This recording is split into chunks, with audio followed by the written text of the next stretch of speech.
చూస్ country delight, live better. ఇప్పుడే country delight app ని download చేసుకోండి. My husband is Ayappa Swami. For me, it's Sai Baba.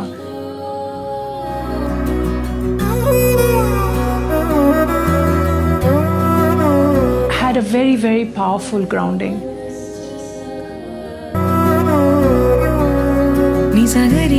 On Guru Purnami, July 10th, I began the 9-week Sai Baba Vrat.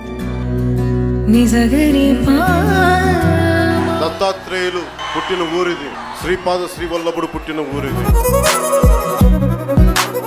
అందరికీ నమస్కారం, నేను Swaroopa Potlapalli. Welcome to Suman TV.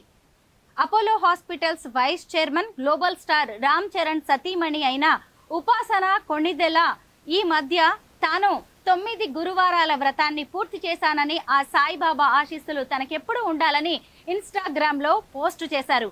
మనందరికీ తెలిసిందే, ఉపాసన social యాక్టివిటీస్లో కూడా ఎంతో ఉత్సాహంగా పాల్గొంటూ ఉంటారు. నారీ సేన ఫౌండర్ లతా చౌదరి గారి ఇంటికి నేను వచ్చాను. గతంలో ఉపాసన నారీ సేనకి సంబంధించిన వ్యవహారాల్లో, కార్యక్రమాల్లో కూడా పాల్గొన్నారు. ఇప్పుడు మనం నారీ సేన ఫౌండర్ లతా చౌదరి గారితో మాట్లాడి ఉపాసన గారి గురించి అనేక విషయాలు తెలుసుకుందాం. ఇది లతా చౌదరి గారి ఇల్లు. తూర్పుగోదావరి జిల్లా పిఠాపురంలో జన్మించిన శ్రీపాద శ్రీవల్లభుడి దత్తపీఠాన్ని ఆమె తన ఇంట్లోనే ఏర్పాటు చేశారు. మీరు ఇక్కడ చూడొచ్చు, శ్రీపాద శ్రీవల్లభుడి విగ్రహం ఎంత గొప్పగా కనిపిస్తూ ఉందో. జీవకళ ఉట్టి పడుతూ అసలు ఒక మనిషి వచ్చి ఇక్కడ కూర్చున్నారా అన్నట్టుగా ఎంత ముగ్ధ మనోహరంగా కనిపిస్తోందో ఈ విగ్రహం. మీ అందరికి కూడా తెలిసి ఉండొచ్చు, చాలా మంది శ్రీపాద శ్రీవల్లభుడి భక్తులు అలాగే ఫాలోవర్స్ ఉన్నారు. వారందరికీ కూడా తెలిసే ఉంటుంది, శ్రీపాద శ్రీవల్లభుడికి ప్రకృతి అన్న, పశుపక్ష్యాదులు అన్న, గోవులు అన్న ఎంతో ఇష్టం. లతా చౌదరి గారు సేమ్ అసలు శ్రీపాద శ్రీవల్లభుడే వచ్చి ఇక్కడ ఆసీనులై అందరికీ ఆశీర్వాదాలు, ఆశీర్వచనాలు ఇస్తున్నారా అన్నట్టుగా ఇక్కడ వాతావరణాన్ని ఏర్పాటు చేశారు. ఇదిగోండి లతా చౌదరి గారు ఇక్కడే ఉన్నారు. ఆవిడ సాయిబాబా డివోటీ, అలాగే శ్రీపాద శ్రీవల్లభుడికి సంబంధించి కూడా అనేక కార్యక్రమాలు చేస్తూ ఉన్నారు. నారీ సేన గురించి, ఉపాసన కొణిదెల గారి గురించి కూడా లతా చౌదరి గారితో మాట్లాడదాం. నమస్తే లత గారు. నమస్తే స్వరూప గారు. లత గారు, మీరు సామాజిక సేవా కార్యక్రమాలు ఎన్నో చేస్తూ ఉంటారు. అలాగే ఉపాసన కొణిదెల కూడా సోషల్ సర్వీసెస్లో ఎప్పుడు ముందే ఉంటారు. ఆవిడతో మీ పరిచయం అలాగే మీ అనుబంధం గురించి చెప్పండి. ఉపాసన గారి గురించి చెప్పాలంటే షీఈ్ అన్ వండర్ఫుల్ ఉమెన్ అని చెప్పొచ్చు. షీఈస్ సచ్ వండర్ఫుల్ అని ఎందుకు అంటున్నానంటే, తను హైలీ స్పిరిచువల్ అండ్ ఎప్పుడు కూడా తను మన సంస్కృతి సాంప్రదాయాలకి విలువనిస్తారు. అండ్ ఎక్కువ తను ఆలోచిస్తారు అందరి గురించి కూడా. అంటే మన చుట్టూ ఉండే వాళ్ళని కూడా సంతోషపెట్టాలి అనేది కూడా తన లక్ష్యం. తనంటే నాకు చాలా ఇష్టం. ఎందుకంటే మా నారీసేన ఉమెన్స్ డేకి ఉపాసన గారు వచ్చారు. తను the way she was giving message to women should be empowered. తననే తీసుకోండి, తను అసలు ఎన్ని ట్రోల్స్ అనుభవించి ఉంటుంది. స్టార్టింగ్లో ఎంత ట్రోల్స్, అసలు తన పెళ్ళైన కొత్తలో ఏ విధంగా తనని ట్రోల్ చేసినా తను ఎక్కడ చెల్లించకుండా తనను తను మౌల్డ్ చేసుకొని ఎంపవర్ అయ్యి ఈరోజు అందరూ మెచ్చుకునే విధంగా she has become a very successful women entrepreneur. And she is always అంటే she want to give smiles in everyone life's. ఎప్పుడు కూడా ఏదో ఒక సోషల్ యాక్టివిటీలో తను ఇన్వాల్వ్ అవుతూ ఉంటారు. ఎందుకు అంతగా చెప్తున్నానంటే, నేను ట్రావెల్ చేసే స్పిరిచువల్ జర్నీలోనే తను కూడా బాబాని, నేను ఏ విధంగా అయితే బాబాని ఆరాధిస్తానో తను కూడా బాబాని ఆరాధించడం నాకు కనపడింది. అలాగే తను అంటే ఏదైనా ఎవరినైనా ఇంత చిన్న పని చేసినా కూడా గుర్తుంచుకుంటారు.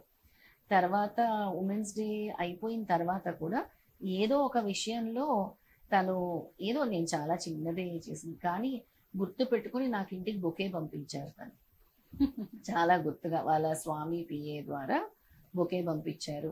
మరి నేను కూడా తనకు ఒక గురుచరిత్ర బుక్ పంపించాను, తను ఇంగ్లీష్లో అయినా చదువుతారని. అది అందుంటుంది. ఈ లోపల తను బాబా గారి 9 గురువారాల వ్రతం చేశారు. 9 గురువారాల వ్రతం చేశారు. అది 9 వీక్స్ చేస్తారు. దానికి ఒక పుస్తకం ఉంటుంది. అందులో కంప్లీట్గా బాబా వ్రత దీక్ష ఉంటుంది. బాబా క్లియర్గా తెలియజేసేది ఏంటంటే, ఆ 9 గురువారాలు అయిన తర్వాత నీకు చాతనైనంత అన్నదానం చెయ్యి, సేవ చెయ్యి అని బాబా చెప్తూ ఉంటారు.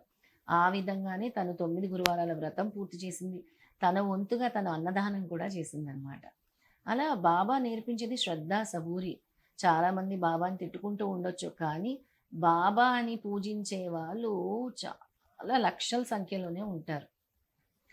ఇప్పుడు బాబా భగవంతుడు కాదు, ఇవన్నీ విమర్శలు వస్తూనే ఉన్నాయి, కానీ దాంతో మనం ఎవరితోని మనం గొడవలు పెట్టుకోవట్లేదు, విభేదించట్లేదు. కానీ ఎవరు ఇష్టదైవాన్ని వాళ్ళు మొక్కుకుంటే తప్పేంటి అని నేను అంటాను. లత గారు, సెలబ్రిటీస్ నార్మల్గా పూజలు చేసుకుంటారు కానీ సోషల్ మీడియాలో షేర్ చేసుకోవడానికి కొంత ఆలోచిస్తారు. కానీ ఉపాసన గారు చక్కగా నేను పూజ చేసుకున్నాను అంటూ దేవుడికి దండం పెడుతున్న ఫోటో చక్కగా అవన్నీ కూడా షేర్ చేసుకున్నారు. అవన్నీ చూసినప్పుడు ఇంకొంతమందికి కూడా ఆ భక్తి భావం కలుగుతుంది కదా, ఆధ్యాత్మిక మార్గంలోకి ఇంకొంతమందిని రప్పించే ప్రయత్నం జరిగినట్టుగానే ఉంది. అయ్యో తప్పకుండా జరుగుతుంది. అంతేకాదు, తను ప్రతి పండగ కూడా చక్కగా చేసుకుంటారు. వరలక్ష్మి వ్రతం చేసుకుంటారు, అన్ని ఫెస్టివల్స్ కూడా చేసుకుంటారు. మొన్న ఇంకో వీడియో కూడా చూశాను. ఏంటి ఈ పండగలు ఎందుకు చేసుకుంటున్నాము, ఇన్ని చేస్తాం కదా అని వాళ్ళ అత్తమ్మని అడిగితే, మన మెగాస్టార్ చిరంజీవి గారి సతీమణి సురేఖ గారిని అడిగితే ఆవిడ చెప్పిన ఒక పదం ఉపాసనకు నచ్చిందట.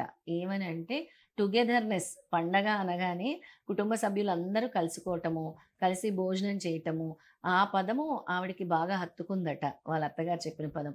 ఆవిడ వాళ్ళ అత్తగారికి ఇచ్చే గౌరవము, అలాగే వాళ్ళ అమ్మమ్మలాగా చూసుకుంటుంది. ఎవరు? చిరంజీవి గారి అమ్మగారిని కూడా. ఆవిడ్ని చూసుకునే విధానము, ఆ కుటుంబ సభ్యులతో తను మౌల్డ్ చేసుకునే విధానము అన్నీ కూడా అందరికి ఇన్స్పైరింగ్గానే అనిపిస్తుంది. నిజమే. కుటుంబాన్ని ఎలా చూసుకోవాలి, అందరితో ఎలా కలిసి ఉండాలి, ఈ రోజుల్లో కూడా మోడర్న్ విమెన్ అనేది ఉపాసన గారు లాంటి వాళ్ళని చూసి మనం నేర్చుకోవాలి.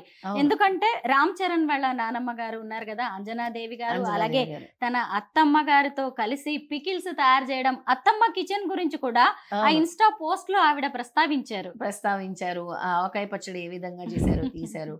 ఎప్పుడైనా తన చిన్నవి కూడా షేర్ చేస్తూ ఉంటారు. అంటే ఆ బాండింగ్ విత్ ఫ్యామిలీ. ఇప్పుడు తన గురించి ఏదో గొప్పగా చెప్తున్నామని కాదు, ప్రతి మహిళ కూడా ఎన్నో ఆటంకాలు ఎదుర్కొంటుంది, ఎన్నో అవమానాలు ఎదుర్కొంటుంది.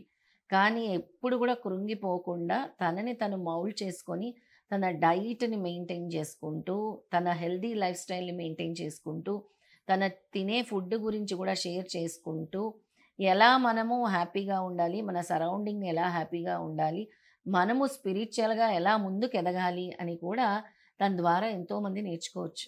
లత గారు, అసలు సాయిబాబా ముస్లిమా హిందువా అనే దాని మీద కూడా కొంత వాగ్వాదం అనేది జరుగుతూనే ఉంది, వాదనలు జరుగుతూ ఉన్నాయి.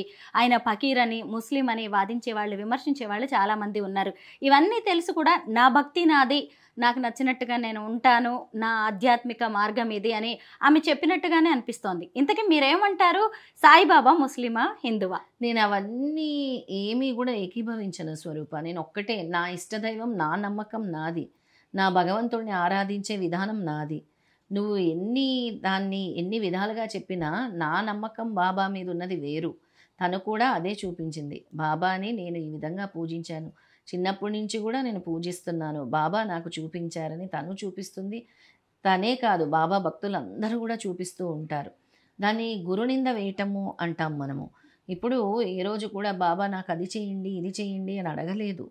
ఒక విధంగా చూసుకుంటే అది గురునింద. మన శాస్త్రాల్లో, ధర్మాల్లో కూడా బాబా ఏ రోజు కూడా నాకు పెద్ద పెద్ద గుడులు కట్టండి అని చెప్పలేదు. తను చెప్పిన విధానాల్ని అనుసరించమని చెప్పారు, శ్రద్ధ సబురిని చెప్పారు. దాన్నే మనం తెలుసుకోవాలి. కానీ ఆయన ముస్లిమా హిందువా ఇవన్నీ కూడా లేవనెత్తి మనము ఏం చేయాలనుకుంటున్నాము, ఏం సాధించాలనుకుంటున్నామని కూడా ఆలోచించాలి. ఎవరి భక్తి వాళ్ళది, ఎవరి భక్తిని ఎవరు వేలెత్తి చూపించడానికి సరిపోరు, ఎవరి నమ్మకం వాళ్ళది. మీరు ఆరాధిస్తారా లేదా? బాబా అంటే మీరు క్రిటిసైజ్ చేస్తారా? అంటే ఇప్పుడు బాబాకి నమస్కరించేటప్పుడు మీరు హిందువా ముస్లిమా అని ఆలోచిస్తారా? లేదు, కాదు కదండి. అలా బాబాని చూడగానే ఆ కరుణ అందరికీ అనిపిస్తుంది. అంటే ఎన్నో లక్షల మంది భక్తులు కూడా ఉన్నారు, వాళ్ళ మనోభావాలు దెబ్బతిన్నా కూడా వాళ్ళు ఏమీ మాట్లాడకుండా వాళ్ళ ఇష్టదైవాన్ని వాళ్ళు ఆరాధిస్తున్నారు అని అంటే అది బాబా మీద ఉండే నమ్మకం, బాబా చూపించే అనుభవాలు. అలాగే బాబా నుంచి ప్రమోషనే దత్తాత్రేయ స్వామి. నేను అందరికీ చెప్తూ ఉంటాను, ఆ దత్త విధానంలో కూడా హరిహరులని వేరు చేయొద్దు అని చెప్తాడు దత్తాత్రేయ స్వామి. విష్ణుమూర్తి వేరు, ఈశ్వరుడు వేరు అని ఏ రోజు చెప్పలేదు ఆయన. అందులో కూడా మనం చూసుకుంటే హిందువుల్లోనే మేము వైష్ణవులము, మేము శైవులము అంటాము. కానీ ఎవరైతే హరిహరులు వేరని విభేదిస్తారో వాళ్ళకు కూడా కఠినమైన శిక్షలు ఉంటాయని మన సనాతన ధర్మంలో కూడా స్వామి దత్త పురాణంలో తెలియజేశారు. అలాగే ఆయన యొక్క గురు చరిత్రలో కూడా స్వామి తెలియజేస్తూనే ఉన్నారు. లత గారు, 9 గురువారాల వ్రతం ఎలా చేయాలి, ఎప్పుడు చేయాలి? గురువారం రోజు మొదలు పెట్టుకోవాలి. ఒక గురువారం రోజు ప్రారంభించుకోవాలి. ఆ గురువారం నుంచి 9 వీక్స్ కంటిన్యూ చేయాలి. ఒకవేళ బ్రేక్, ఉమెన్కు ఉండే పీరియడ్స్ ప్రాబ్లం వస్తే ఆ వారం మినహాయించి మళ్ళీ కంటిన్యూ చేసుకోవచ్చు ఆ 9 గురువారాల వ్రతము. ఆ 9 గురువారాల వ్రతం చేసినప్పుడు 9 దీపాలు పెట్టుకుంటే మంచిది. ఆ సమయంలో బాబా యొక్క సాయి సచ్చరిత్ర పారాయణం చేస్తే మంచిది, లేదా సాయి నామాన్ని పలికితే మంచిది. ఓం సాయి నమో నమః, శ్రీ సాయి నమో నమః, జై జై సాయి నమో నమః, సద్గురు సాయి నమో నమః. అలా ఆయన నామాన్ని కూడా అనుకోవచ్చు. స్వామి చెప్పిన నవవిధ భక్తుల గురించి కూడా మనం తెలుసుకోవచ్చు, బాబా గురించి. బాబా కూడా మనకి బోధించింది ఒక్కటే, మీరు విష్ణు సహస్రనామం చదవండి, దేవి భాగవతం చదవండి, గురుచరిత్ర చదవండి, మీరు నలుగురిని ఆదుకోండి, అనాథులని ఆదుకోండి అని. అవి మనం తీసుకోవాలి. ఆయన బోధించిన అంశాలను మనం తీసుకోవాలి. ఆయన హిందువా, ముస్లిమా, ఆయన దేవుడే కాదు, ఇవన్నీ మనకెందుకు? ఆయన ఒక మంచి నేర్పిస్తున్నారు, దాన్నే మీరు గ్రహించండి. మీరెందుకు ఎంతసేపు చెడు చుట్టే ఉంటారు అని నేను అంటాను. సాయిబాబా గురించి, ఉపాసన వ్యక్తిత్వం గురించి మీరు ఎన్నో విషయాలు చెప్పారు. థ్యాంక్ యూ సో మచ్ లత గారు. నమస్తే స్వరూప.